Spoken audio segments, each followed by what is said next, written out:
Another video exposing Phantom Force's leadership's failure to remove problematic and predatory users has been dropped. It's a nearly 40-minute long video revealing even more awful situations in Stylis Studios devs covering for or not taking action against predators and other weirdos. Y'all need to watch it because there's so much insane evidence against the devs and even testimonials from someone who knows one of them in real life. Strider's second video here, I think, ends any slim chance Lito Zinnemann, Shaylin, Axis Angle, or any other PF dev had at saving their reputation or their game's success. What I want to go over today is the effect all of this has had on Phantom Forces so far and what I think will happen in the future because they have a big game in the works. In fact, they're actually working on it as we speak, which is supposedly their way to avoid having to confront what's being said about them.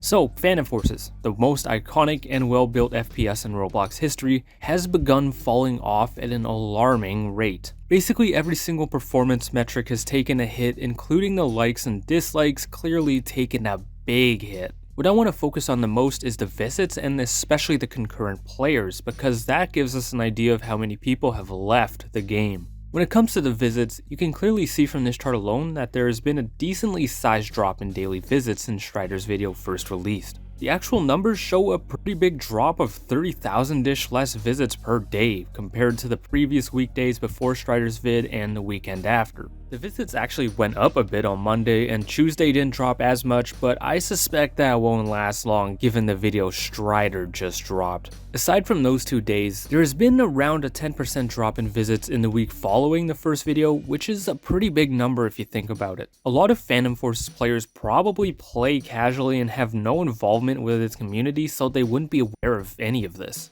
The concurrent player count has dropped even worse though and is way more damning than any other metric in my opinion. You can see on the Rollymon's daily chart that there has been a pretty large drop in peak hour concurrent users following Strider's video. It was only able to reach 2,904 concurrent players at peak hours according to Rollymon's charts exactly a week after the vid dropped. It's a drop of about 650 players at the exact same time on back-to-back Thursdays, which is pretty hard to do for a game that averages around 3,000 concurrent users. Somewhere around 18% less people were on at the same time a week later, and although 2,904 concurrent users is still a lot, it's not a good sign for Phantom Forces. That's actually the lowest concurrent users for Phantom Forces logged on Rollymon's in nearly 5 years, dating back to February 2020. Given how popular Phantom Forces has been all this time, I'm willing to bet PF hasn't seen a peak hour CCU that low since probably around 2017 or 2018. It has clearly declined throughout the years for various reasons, but the sharp decline we're seeing now is no coincidence. This game has been falling off for a while, but we're seeing it really start falling apart now with all these allegations and problems being uncovered.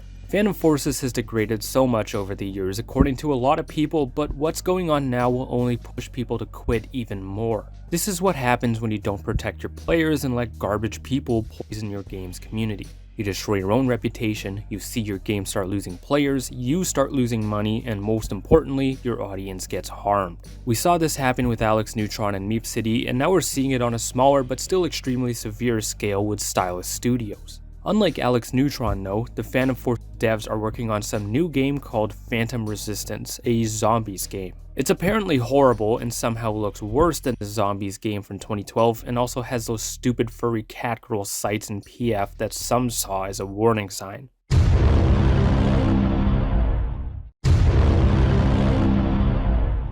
Even if it had potential, I don't think it'd be able to take off with everything that's happening surrounding its devs now. I almost feel like the devs are wasting their time because I can't see this game being successful after what they did and with how people view them now. Phantom Forces and Stylis Studios as a whole are falling off, and I think it'll only continue to get worse for them, and I think it's totally justified.